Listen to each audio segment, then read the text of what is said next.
Hey YouTube, welcome back to my YouTube channel. My name is Roman, and listen, I am back with another For the Culture news report where I give you everything that's interesting to me in the celebrity and news gossip world. Without further ado, let's jump right into this shit.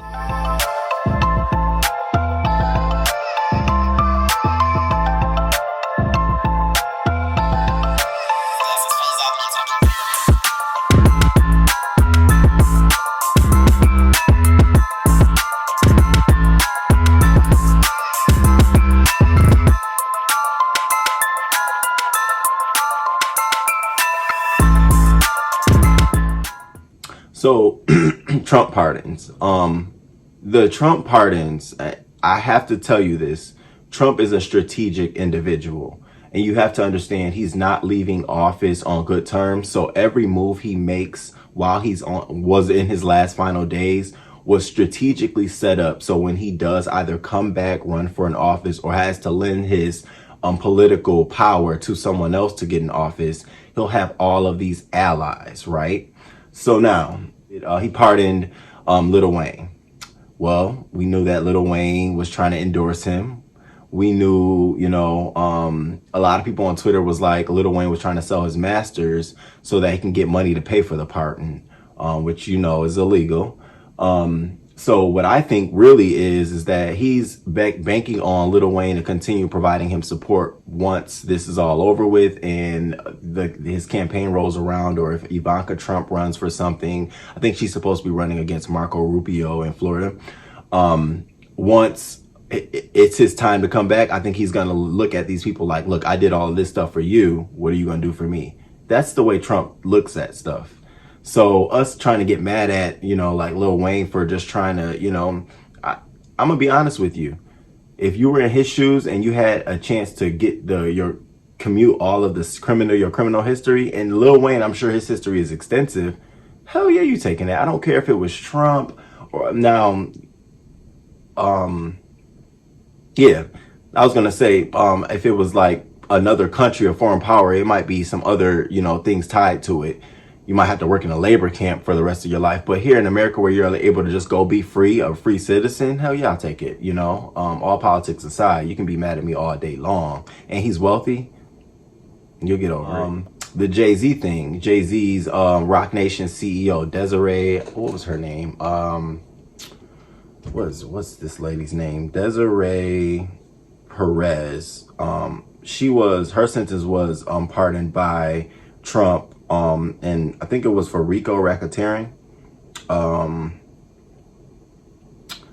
for something. Oh yeah, conspiracy to distribute narcotics. And so her sentence was pardoned, and everyone was saying, "Oh God, look at Kanye West and Meek Mill's boss. Her her sentence is it being pardoned by Trump, and oh my God, what?" You know how many other people he has on that list that really shouldn't be on that list? Like, I went through that list and I'm like, oh, okay. Kwame Kilpatrick, Detroit. I think he used to be either Detroit or Michigan or something. He used to be like the mayor. Criminal as hell. I remember doing a report on his whole entire story. Pardoned.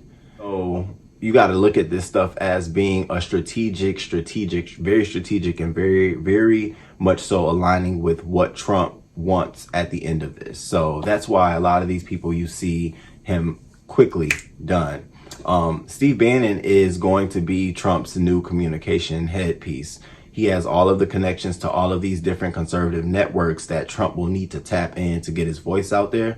So of course Steve Bannon will be at the top of his list, and plus Steve Bannon at the early onset of Trump's campaign did all of his dirty work. You got to remember, he's the one who said all the stuff about China, closing the borders. He's the one who was writing all of that shit for years. And so his ideology directly aligned with Trump's.